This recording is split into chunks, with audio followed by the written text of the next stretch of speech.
Olá, gente. Quase hora do almoço. Segurem o estômago aí, tá?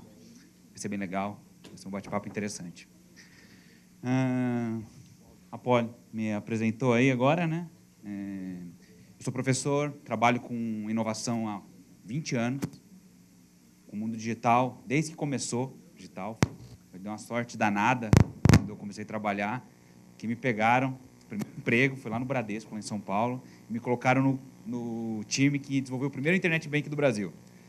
Então, tinha 3 usuários de internet no Brasil, na época, e não eram 3, que eram todos do Bradesco, então você imagina a quantidade de usuários que acessariam o Internet Bank. Então, foi um desafio bacana, porque era o começo desse conceito 24/7, que as coisas acontecem o tempo todo e você tem que estar preparado para prestar serviço 24/7. Além disso, aqui em Brasília, eu coordeno, sou o fundador e coordeno hoje o MBA em Marketing e Comunicação Digital, lá do IESB. Dou aula de inovação e empreendedorismo na IBMEC também. Então, estou sempre por aí. Tá? E sou head de inovação e prática digital da MSL Group, que é o terceiro maior grupo de comunicação empresarial do mundo. Eu coordeno toda a parte de inovação da América Latina. Trabalho com algumas grandes empresas, Samsung, Danone, PayPal. Então, a gente trabalha essa parte de comunicação. Tem bastante coisa bacana que eu vou tentar trazer para vocês. Além disso, em março eu estava na SXSW, maior evento de inovação do mundo, lá em Austin, nos Estados Unidos, e 90 mil pessoas no evento. Você imagina o tamanho do evento. Tinha hora que acontecia 50 palestras simultâneas. Eu queria estar em 4, mas eu consegui estar em 1. Então, tem bastante coisa legal, eu vou tentar trazer alguns exemplos daqui que eu vi lá também. A gente tem um tempo reduzido, vamos tentar ser eficientes aqui. A gente vai falar de 2 temas durante a minha fala aqui. Primeiro, a gente vai falar sobre dinâmica do engajamento. Por que as pessoas fazem o que elas fazem? A gente falou muito de tecnologia a manhã toda. É importante entender a tecnologia, é importante ver como tudo funciona, mas a principal competência que um empresário tem que ter, ao olhar para o mercado, é que ele tem que entender de gente. Tem uma frase fantástica, que não foi dita pelo Steve Jobs, mas poderia ter sido dita, foi o que eu falei, mas eu imagino que ele poderia ter dito, ele deve ter pensado nisso, que você, como empresário, para inovar, você não precisa entender, gostar de gente. Você não precisa ser simpático com as pessoas, mas para inovar e ter sucesso, você precisa entender muito de gente. E essa, ele poderia ter falado porque ele não era muito fã de gente, mas entendia muito de gente. Ok? Então, vamos lá. Aqui, como a gente fala na academia, é uma exposição dialogada. Tá? Então, pode ser que eu interaja com vocês. Aquele que dá uma piscada assim. Por favor, o que você acha dessa questão aqui? Então, todos atentos, ok? Agora o pessoal começou a ficar assustado. Olha lá. Vamos lá. Vamos lá, deixa eu ver se eu pego aqui. Acho que não está passando. Deixa eu colocar do outro lado aqui.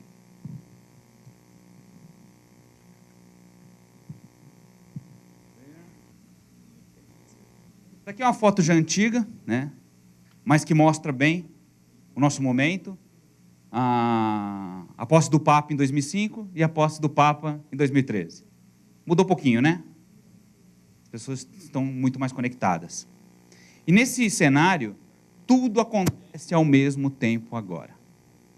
Você tem um conjunto aí de plataformas sociais, colaborativas, interativas, conectando as pessoas, fazendo as pessoas trabalharem juntos, se divertir juntos.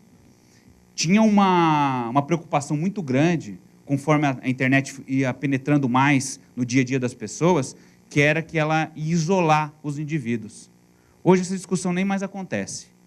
Na verdade, a internet hoje faz as pessoas se conectarem de forma intensa, cada vez mais ocupando todos os espaços do dia.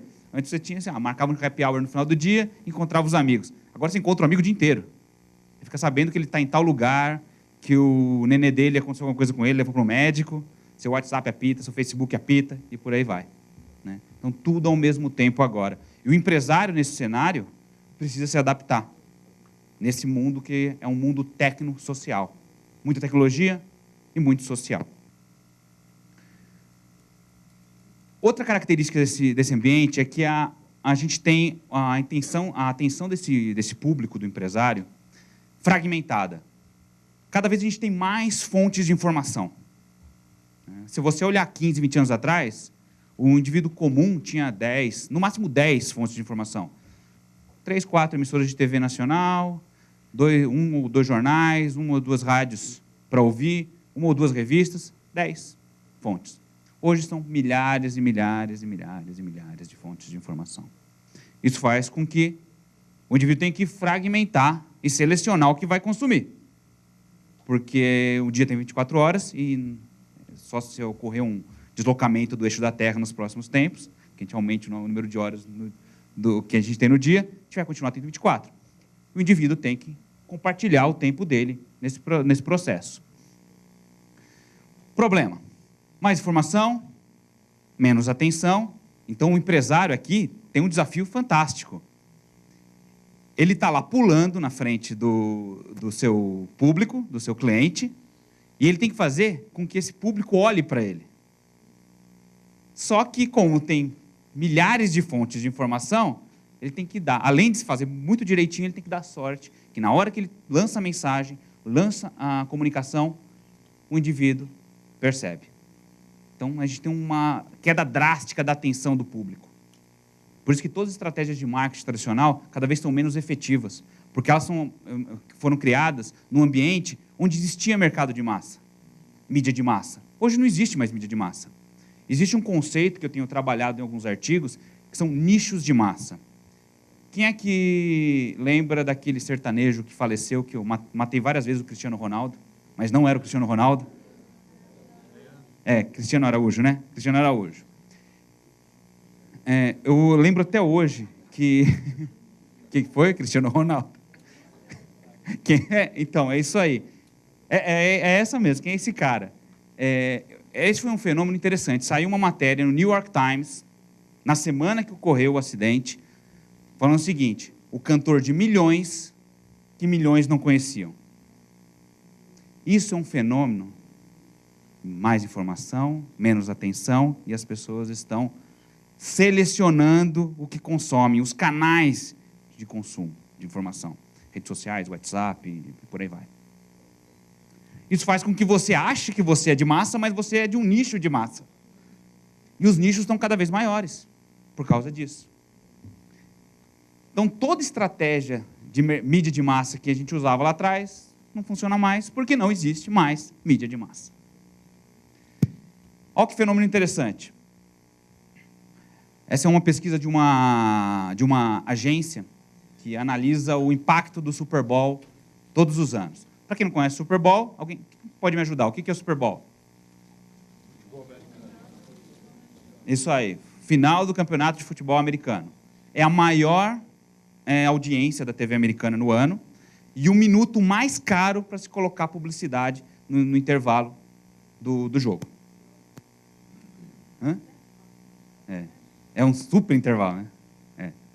Então, só que é o seguinte, olha qual é a média, isso cai todo ano, tá? Se você olha uns 4 anos atrás, era uns 30%. A média está caindo. Apenas 20% dos comerciais exibidos durante o Super Bowl produzem intenção de compra ou lembrança de marca. Você gasta milhões para colocar sua propaganda lá. E as pessoas não lembram da sua propaganda. Inclusive, isso aqui também é uma coisa que eu que acho, não tenho uma pesquisa apontando, mas eu acho que deve ser, o pós-evento deve ser a maior queda de diretores de marketing das empresas que anunciam durante o Super Bowl. Vamos ver o resultado. As pessoas nem lembram da propaganda. Então, esse é um fenômeno. Então, vocês podem ver que é o seguinte, onde que está o pulo do gato? Onde que está a charada aqui? Está em entender a cabeça desse público que está mudando. É o público que está mudando a forma que ele consome conteúdo, por quê? Ele vive num mundo fragmentado. Além disso, para ver como a vida não está fácil, os indivíduos estão com um processo de crise de confiança com qualquer instituição, pública ou privada. As pessoas não acreditam mais cegamente numa marca só porque ela chega lá, faz uma propaganda bacana e fala: meu produto é o mais legal que existe. Ele resolve todos os problemas. Isso acontece com vocês? Você vê uma propaganda de telefonia, tá? Uma coisa que funciona super bem no Brasil.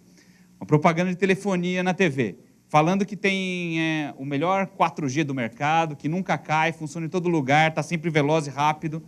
Você acredita cegamente e sai correndo para a loja comprar? Por que não?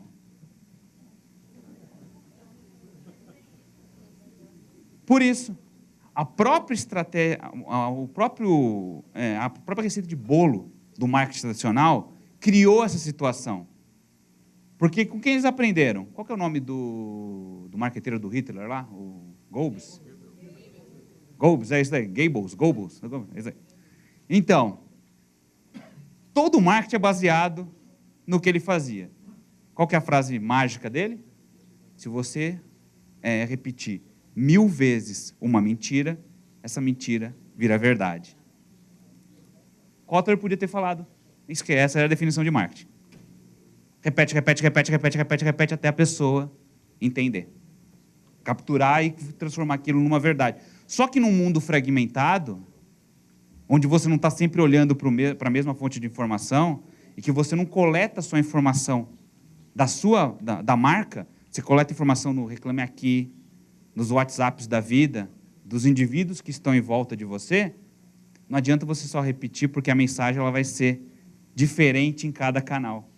E aquela conexão de confiança vai se quebrar. Porque confiança, vocês sabem, né? Alguém promete uma coisa uma vez para você e não cumpre, promete a segunda e não cumpre, na terceira você fica com o pé atrás. E é isso que acontece com a comunicação e o marketing tradicional. Para comprovar isso, temos essa pesquisa aqui da Forrester. Quando perguntado se eles acreditam em anúncios publicitários, 90% dos internautas responderam que não confiam nesses anúncios publicitários. Ela precisa de mais informação para decidir uma compra. Isso muda toda a cabeça do empresário, né? Vou fazer panfletos, vou anunciar a forma que eu vendo. Tá ficando interessante, porque a forma de você vender, que é mais eficiente hoje, é aquela que você menos tenta vender. É para refletir isso. Mas as pessoas confiam em outras pessoas. 84% das pessoas, de acordo com a Nielsen, confiam em recomendações pessoais. Tem uma outra pesquisa da McKinsey que aponta que 2/3, gravem esse número, 2/3 da economia mundial é baseada em recomendação pessoal. As pessoas trocam de carro baseado em recomendação pessoal. Elas trocam de TV baseado em recomendação pessoal. Elas se interessam mais ou menos por um pretendente baseado em recomendação pessoal. Elas vão num barzinho novo, como o André indicou aqui, baseado em recomendação pessoal. Ele fez uma recomendação aqui. Então, você está aberto a experiências ou não, ou processos de compra ou não, baseado em recomendações pessoais.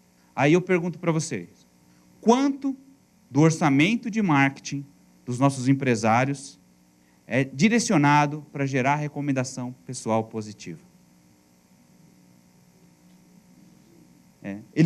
Às vezes ele nem tem a consciência que ele precisa fazer um esforço para gerar recomendação pessoal positiva para ele vender mais. É isso aí. Daí as pessoas dependem da internet para coletar isso. Então a gente tem nesse cenário a voz institucional perdendo espaço para a voz pessoal. E aí que entra o que a gente chama do conceito de rede de confiança. O que é a rede de confiança? A rede de confiança, isso aqui faz parte de um artigo que eu escrevi sobre dilema do engajamento. Quem se interessar é só procurar na internet. Dilema do engajamento, Marcelo Minuti, que vai achar o artigo. E ele fala o seguinte, ele é a força motriz da economia da recomendação. Você tem o internauta lá na internet, navegando, procurando suas informações, consumindo, se entretendo, tomando decisões. Você tem a rede de confiança, que são os indivíduos que orbitam essa pessoa, né? Que são aquelas pessoas que vão soltar aquelas pílulas de conteúdo, de recomendação, e que vão influenciar o indivíduo no seu processo de decisão de compra e que, no final, vão determinar o que eles consomem ou não consomem. Tem uma metodologia muito interessante, que é muito simples, mas muito interessante, para você determinar se você está indo bem ou não no seu negócio, que a gente chama de Net Promoter. O que é o Net Promoter? É você perguntar para o seu cliente, você me recomendaria para um amigo? Você não precisa fazer mais pesquisa nenhuma, não gaste dinheiro com pesquisas. Só faça essa pergunta para os seus clientes. E vá monitorando todos os meses se vai melhorando ou piorando. Você vai conseguir descobrir se você está indo num caminho melhor ou não. Isso é um dos cernes da economia da recomendação. Para vocês verem o poder da economia da recomendação, tem um videozinho que é um pouco divertido, hein? Então, vamos tirar um pouco essa parte, uma licença humorística. Mas eu assisti esse vídeo numa apresentação em Austin, de um dos maiores pensadores do conceito de redes de contágio, de viralização, que é um professor da Wharton School, John R. Berger.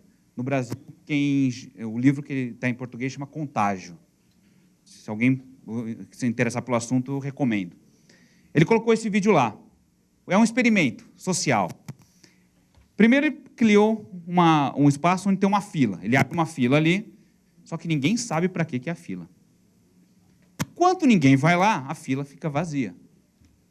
Daí vai um primeiro indivíduo, que é uma pessoa contratada para ir lá, e começa a ficar lá. Daí passa o primeiro, pergunta, o que você está fazendo aí? Estou aqui esperando a fila, mas o que é? Não sei, mas eu acho que é legal. Daí a fila começa a aumentar. E as pessoas começam, daí a fila anda, é um vídeo rapidinho, e elas começam a seguir a pessoa. Porque a tese do Berger é que, quando perguntado por que as pessoas fazem o que elas fazem, ele responde assim, depende do que as outras pessoas estão fazendo. Interessante, né? E aí se conecta isso com a economia da recomendação. Vamos lá.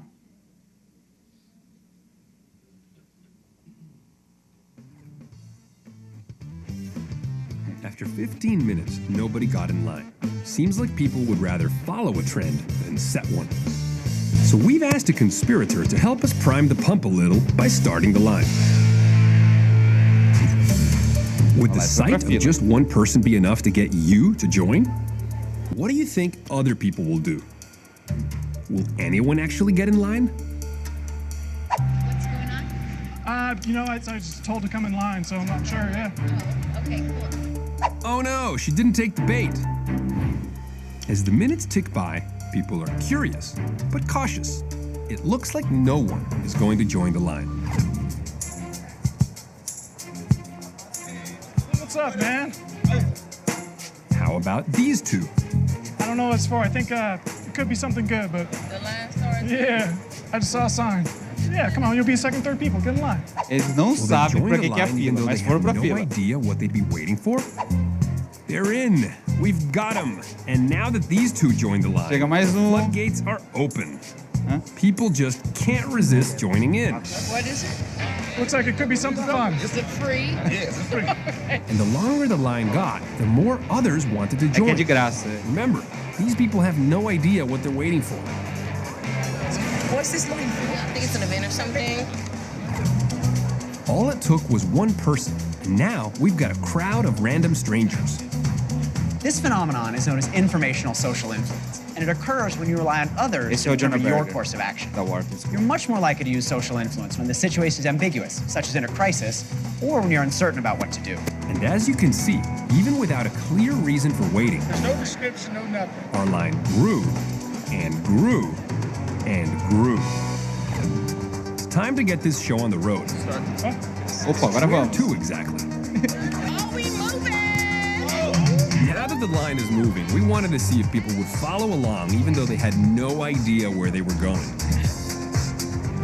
We're going to test the science of follow the leader with 3 unexpected obstacles. First, a dizzying maze.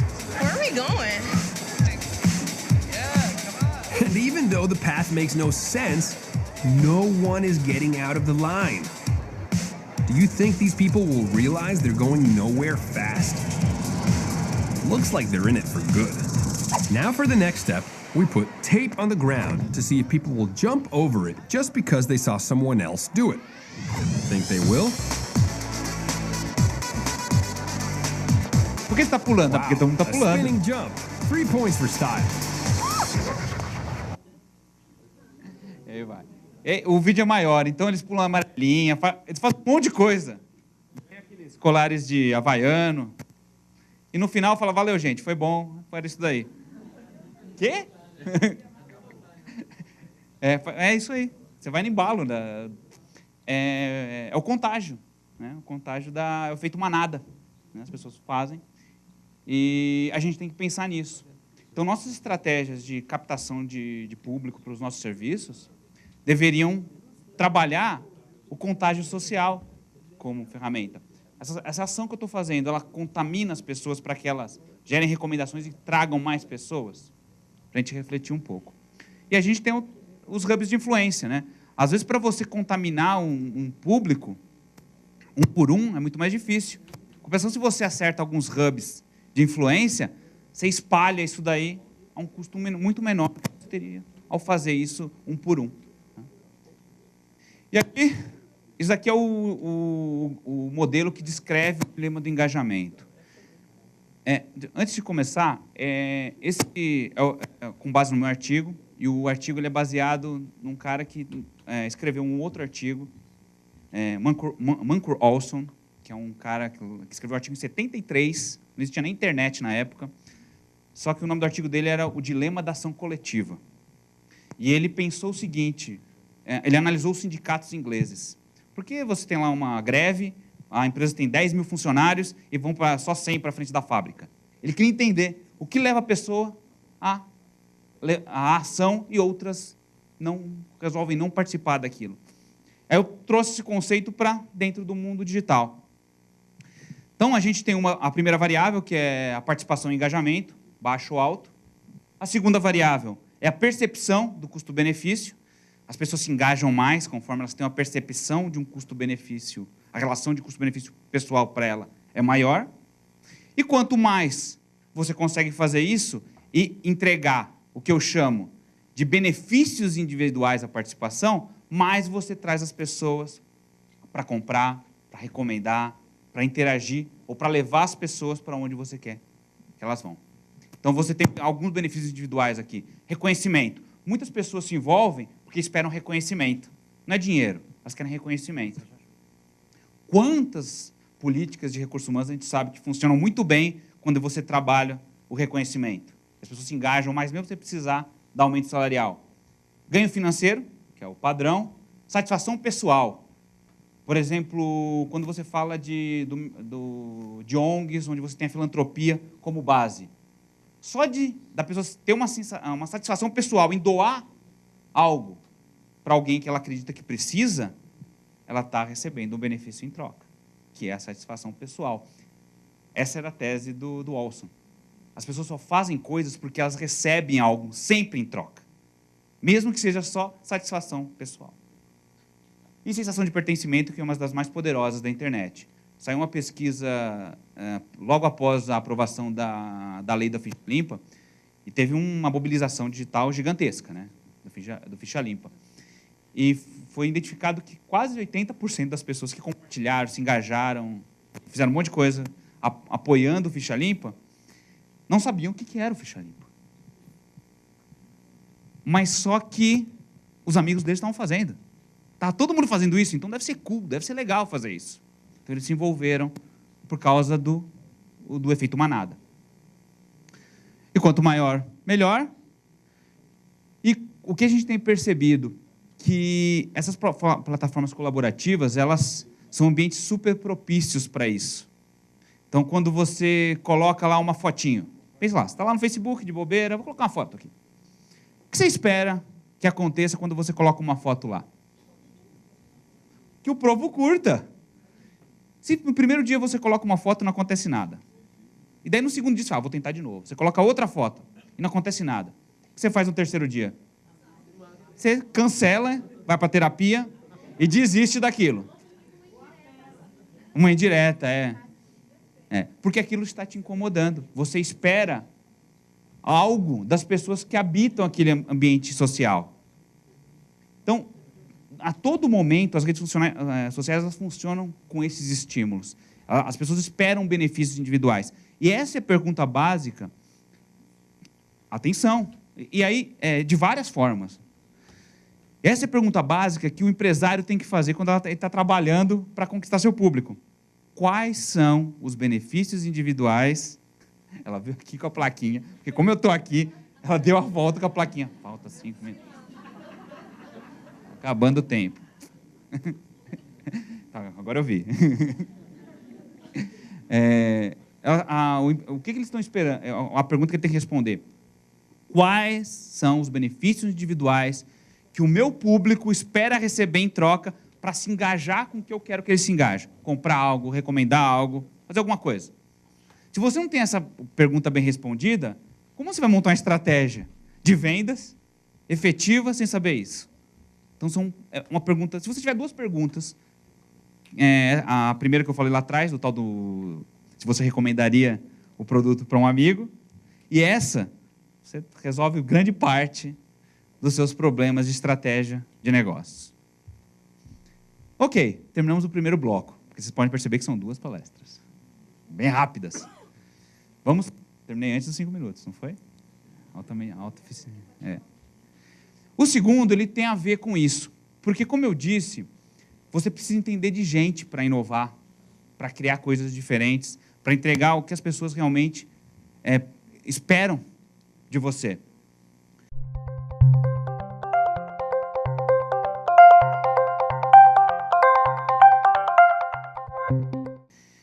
E vocês já devem ter ouvido da abordagem de Design Thinking, né? É uma abordagem, não é uma metodologia, não é um processo. Então, Design Thinking pode ser usado dentro de um processo de seleção de pessoal, dentro de uma atividade da área contábil, porque é uma abordagem, não é uma metodologia. Inclusive, o livro no Brasil do Tim Brown, que chama Design Thinking, ele está com o subtítulo errado. Ele fala assim, uma metodologia poderosa para decretar o fim das velhas ideias. O meu, inclusive, está com riscado em cima e está escrito uma abordagem poderosa para decretar o fim das velhas ideias. Então, usem o Design Thinking para qualquer coisa. É um modo de pensar, uma forma de fazer diferente. Então, aqui o ciclo de inovação, ele usa essa abordagem de Design Thinking. Antes, eu vou passar a sessão cinema para vocês, um pouco antes do almoço. Esse filme aqui, quem assistiu Matrix? Tá, eu assisti, mas eu não lembro. Então, vamos fazer vamos recapitular aqui. É um trecho onde o personagem principal, o Neo, né, que é o The One lá, né? O bonitinho lá, né? E ele tem um momento que ele passa de um estado para outro. Depois a gente discute o que ocorreu, tá?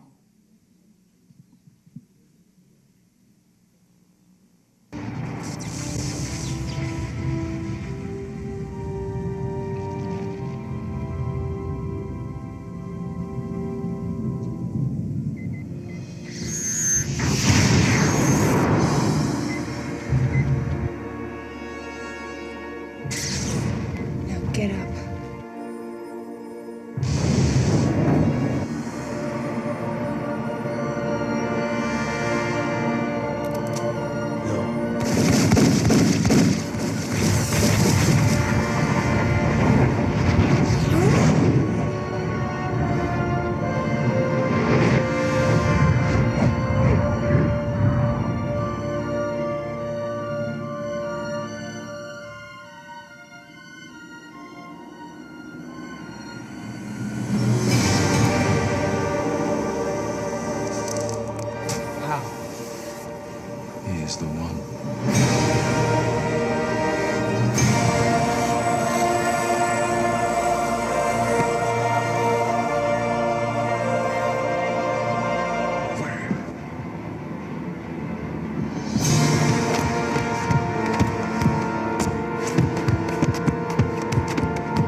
acontece? Ele está lá caído, apanhou demais do agente Smith, que persegue ele daqui ao final do primeiro filme.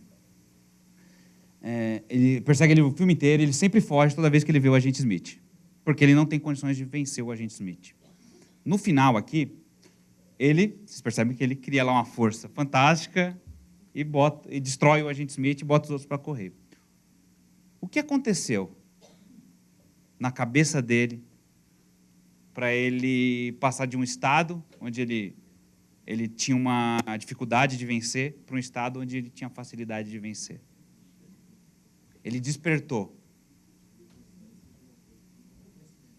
consciência de algo que ele não tinha consciência antes. Isso, gente, é empatia. Empatia é pensar com a cabeça do outro quando o outro sofre o impacto do problema que você está tentando resolver para ele. Então, o que aconteceu com ele? Antes, ele via um corredor assim. No momento que ele criou consciência de como aquele mundo realmente funcionava, ele conseguiu olhar o mundo com a verdade, o corredor se transformou no que realmente era o corredor. Então, muitas vezes, o empresário ele acha que ele sabe a resposta. Mas como ele não está criando o que eu chamo de conexão empática, pensando o mundo pelos olhos do público dele, ele não encontra uma solução adequada para isso. Ele tem que ver a verdade, ver o mundo como ele é na realidade. Por isso, importante não é ver o que ninguém nunca viu. É perceber o que ninguém percebeu sobre algo que todo mundo vê. Isso é inovação. Inclusive, essa frase já é um pouco velha, é de um filósofo alemão chamado Arthur Schopenhauer, e é super válida para os dias de hoje. Ok? Então, empatia. O que acontece? Essa aqui foi uma palestra que eu assisti lá em Austin também. É do diretor de marketing do BuzzFeed. Vocês sabem o que é o BuzzFeed, gente? Se você não sabe, para quem não sabe, alguns conhecem, para quem não conhece, com certeza já se deparou com notícias do BuzzFeed. É um portal de notícias. Ele é um dos maiores portais de notícias do mundo. Tem 200 milhões de usuários únicos por mês. Ele vale 5 vezes o valor do Washington Post. Ele é o maior fenômeno midiático do mundo. Muitos dizem que é o futuro da mídia. Para quem não lembra, foi uma daquelas notícias assim, 10 formas de pular a amarelinha com o olho fechado, 15 formas de emagrecer comendo vagem. Aquelas reportagens com etapas, né? Você ir até o fim.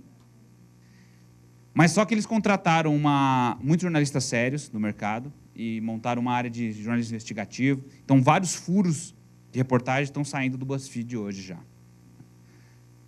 E ele falou, qual é o sucesso do BuzzFeed? Por que ele bate New York Times? Por que ele bate o Washington Post, que são os 2 maiores veículos tradicionais de jornais dos Estados Unidos? Porque ele falou essa frase aqui, no meio da palestra lá. Empatia e conexão humana são os novos superpoderes para construir grandes audiências. Ele está dizendo o seguinte, que o BuzzFeed hoje, as pessoas para trabalhar no BuzzFeed, elas têm que ser empáticas. É uma competência essencial para se trabalhar no BuzzFeed. Porque eles estão construindo conteúdos que eles querem que sejam espalhados. E para isso ele tem que entender a cabeça da pessoa para ver qual é o benefício individual que a pessoa espera ter para compartilhar aquilo para outras pessoas. E conexão humana, que é entender como as pessoas se relacionam entre si, que tem a ver lá com a rede de confiança que eu falei para vocês lá atrás. Essa é a fórmula de sucesso do BuzzFeed hoje e deveria ser algo que todo empresário no seu dia a dia devia se preocupar. Como eu me torno mais empático e como eu uso o poder das conexões sociais dos meus clientes para propagar mais a minha mensagem e o meu produto. Porque a empatia, gente, ela tem vários olhos, né? Se você olha uma foto dessa aqui, é uma coisa. Outra coisa é você se colocar no lugar de uma dessas pessoas que estão esperando há horas para ser atendido e estão lá sentados. No momento que você consegue criar essa ponte empática, aí você consegue propor uma solução para resolver. Ou, por exemplo, você está no supermercado, você tem que olhar com o olhar de quem faz as compras. Ou, na rua, Você vai fazer uma proposta para modificar a sinalização de trânsito, você tem que eu acho que os engenheiros de tráfego normalmente não fazem, eles mudam as sinalizações da rua, sem nunca ter ido na rua, para ver como funciona, né, mãos e tudo mais. Mas para você mudar algo e atender a necessidade daquele público que passa ali todo dia, você tem que se colocar no lugar deles. Isso aqui foi de um outro painel que eu assisti da Head de Conteúdo do Facebook, e ela falou essa frase aqui: marketing deve ser focado em momentos que importam. Isso quer dizer o seguinte: para você descobrir quais são os momentos que importam para o seu consumidor, para o seu público, você tem que ter empatia. E como o mundo está cada vez mais fragmentado, como a gente viu lá, a jornada de cada consumidor é diferente. A hora que ele consome conteúdo, a hora que ele para ver conversar com um amigo ou com um familiar pelo celular é diferente do outro.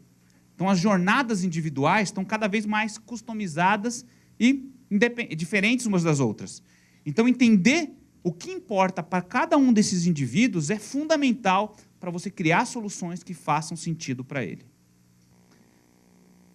E aí entra o que eu chamo de ciclo de inovação. Você tem um processo, que é um processo básico, com abordagem Design Thinking, que é explorar para entender o assunto, sintetizar para organizar as coisas que você aprendeu na fase de exploração, para criar soluções inovadoras em cima do que você aprendeu na fase de sintetização e experimentar para ver se o que você bolou faz sentido. E quando você experimenta, você erra e você aprende e melhora. E esse ciclo fica rodando. Mas o pulo do gato não é aqui. O pulo do gato está em volta.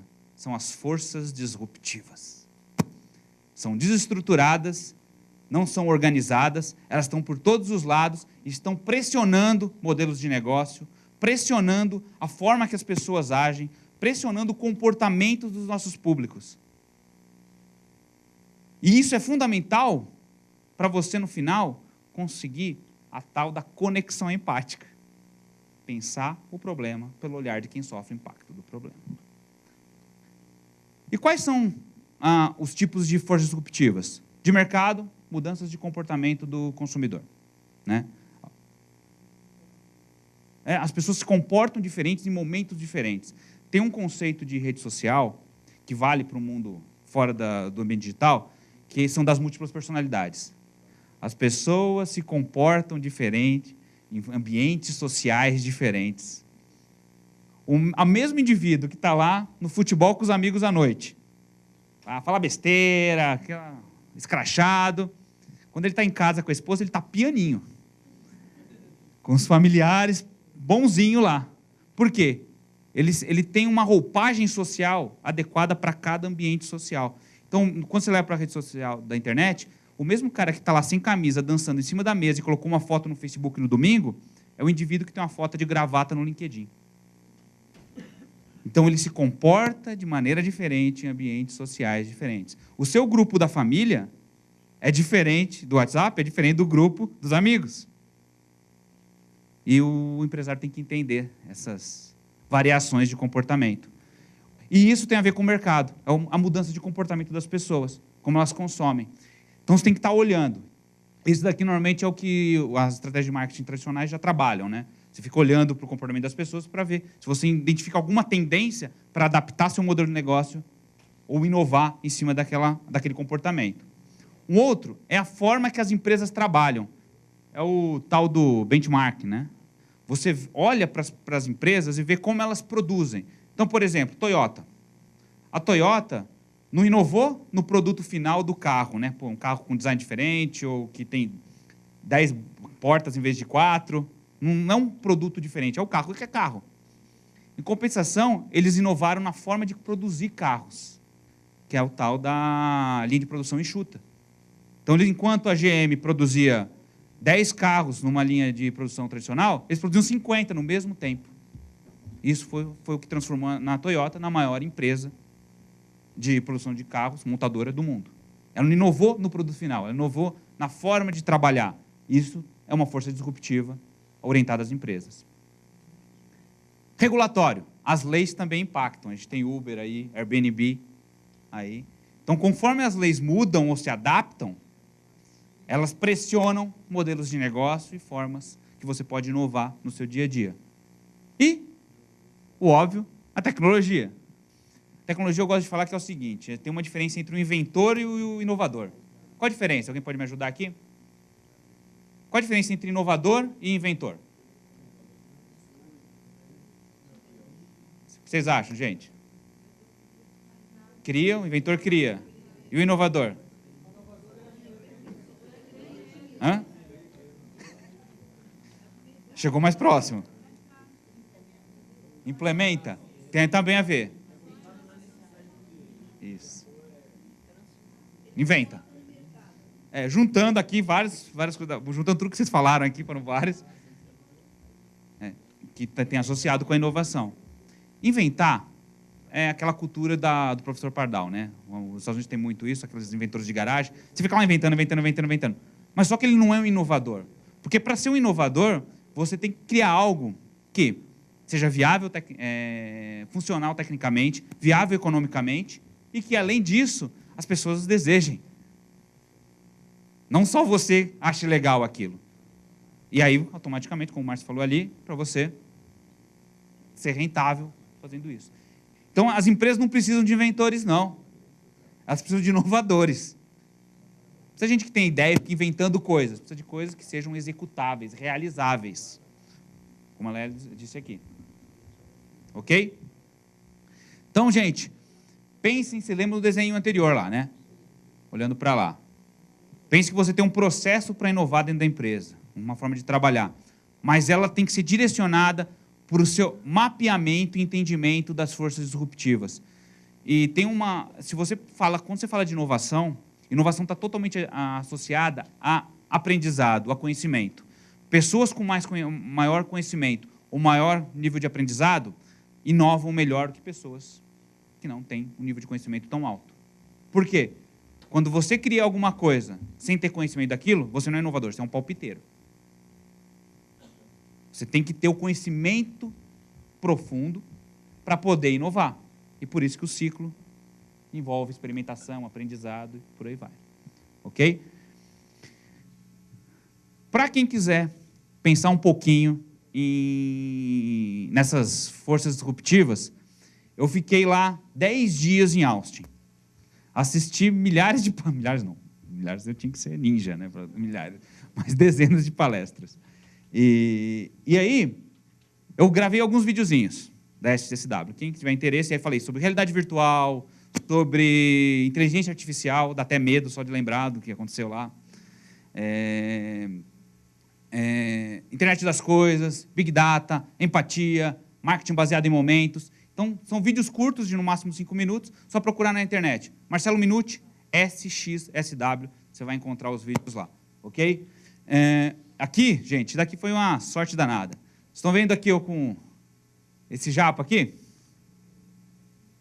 Então, Guy Kawasaki. Aí, eu cheguei no primeiro dia lá, e aí eu dei de cara com ele no centro de exposições. Daí eu pedi para tirar uma foto, conversar um pouquinho e fui embora.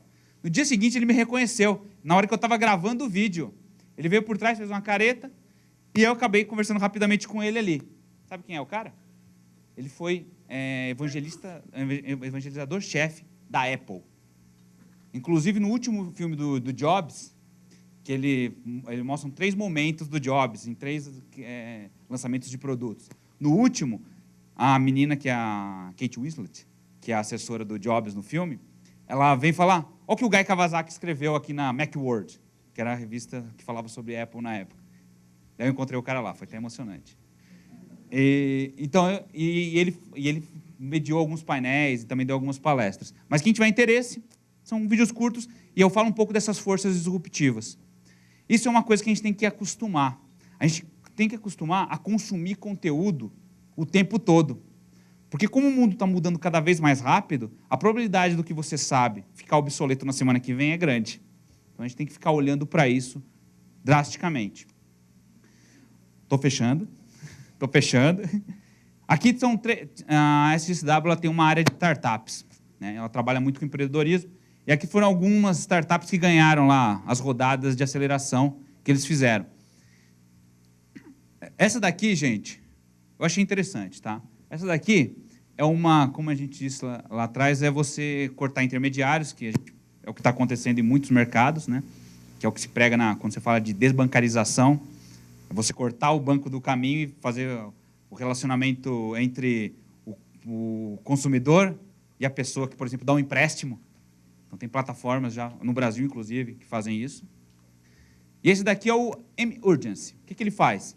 Ele presta o mesmo serviço de atendimento de emergência que um SAMU presta. Um SAMU, ou aqueles serviços pagos que você dá um piripaque, caiu duro lá, se você conseguir chamar alguém chama para você, alguém vai te atender. O que ele faz? Ele conecta os médicos que querem prestar serviço de emergência, ele fala a hora que ele está disponível, a região que ele atua, em quanto tempo ele chega a determinados pontos, e as pessoas, através de uma tabela de preço lá, contratam os serviços e acionam os médicos quando precisam. É um botão de pânico que tem no aplicativo do celular. E, inclusive, tem uns seguros de viagem. Você tem medo de estar um piripaque no meio da viagem. Você já fala para onde você vai e ele já reserva alguns médicos que vão te atender se dá um piripaque naquele lugar. É muito interessante. Esse daqui o Vantage TV, ele trabalha com realidade virtual. Inclusive, a realidade virtual, muita atenção para isso, porque a realidade virtual foi o grande tema desse ano.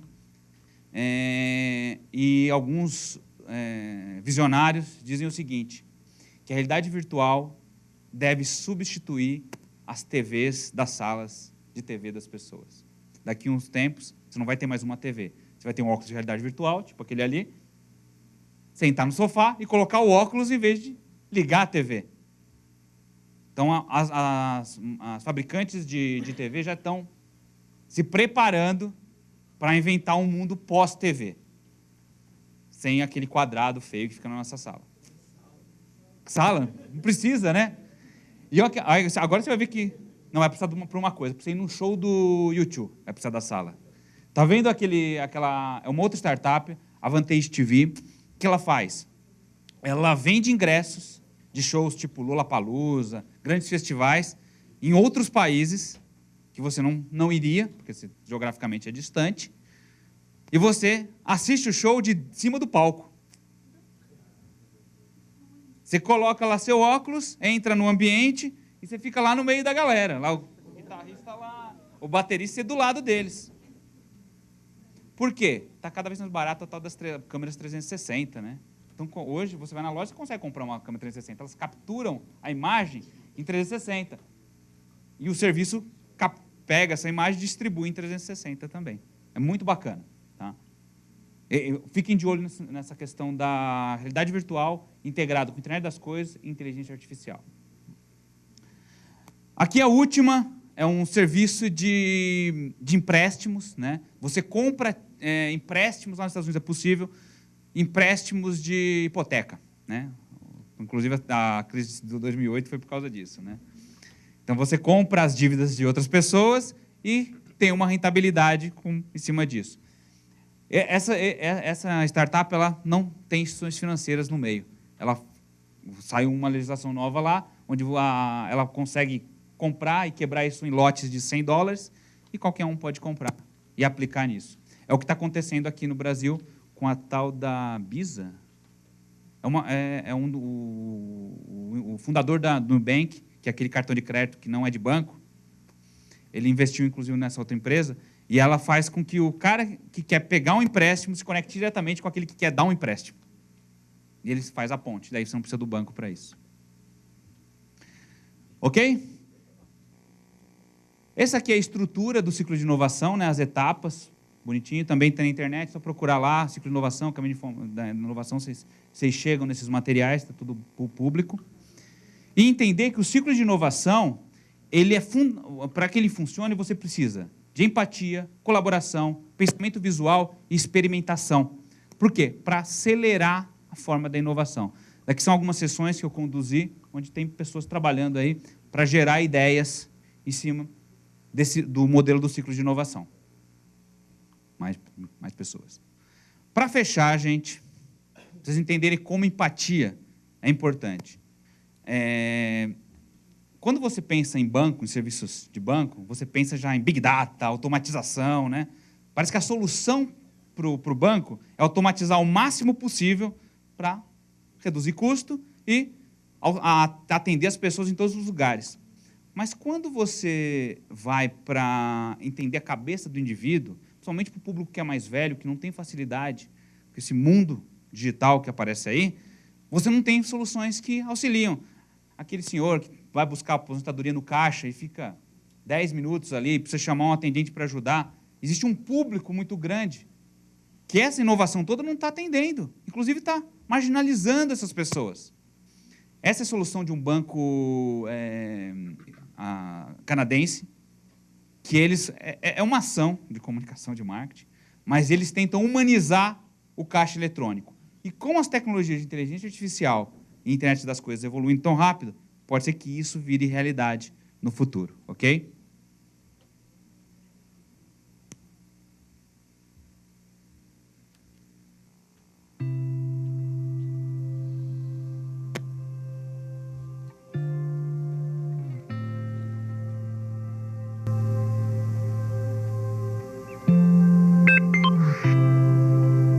Hello there. Hi. Hi. I'm here to thank you. You're welcome. Hi, Christine. Bonjour, Karine. Bonjour. Hi, Michael. Hi. I'm ATM. You know what ATM stands for? Automated teller machine? That is correct, normally, but today you're wrong. I'm an automated thanking machine. Hey, look at that, buddy. That's for you. That's on TD Canada Trust. Thank you.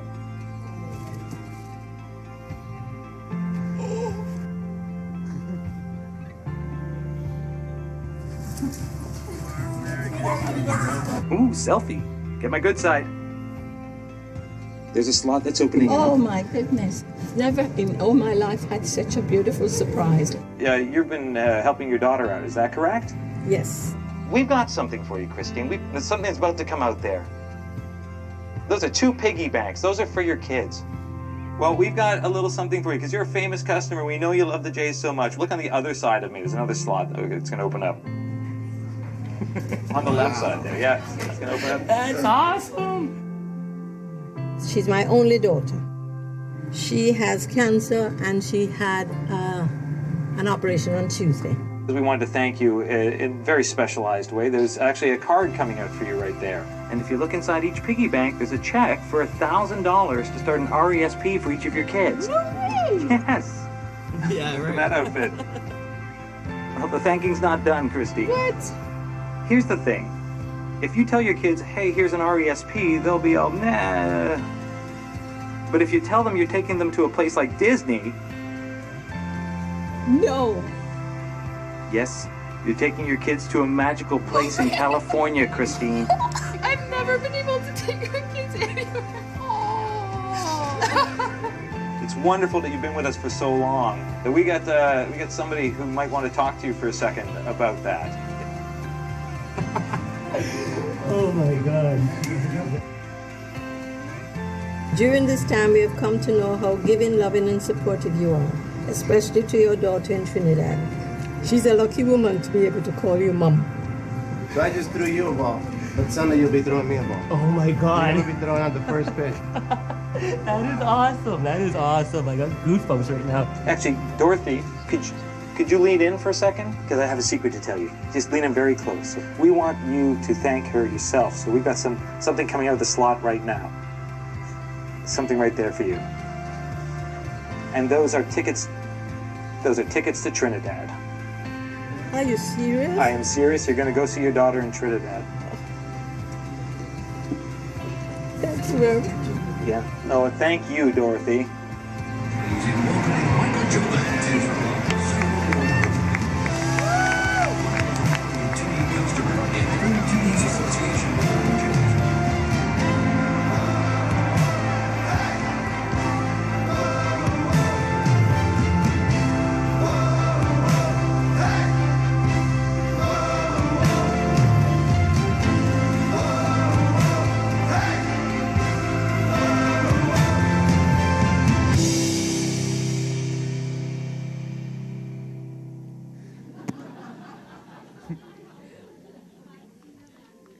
caixa eletrônico falando com você.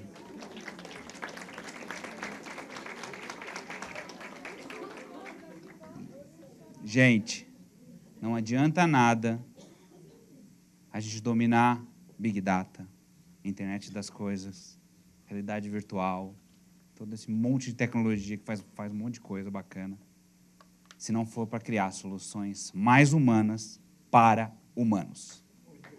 Ok? Essa é a mensagem. Obrigado.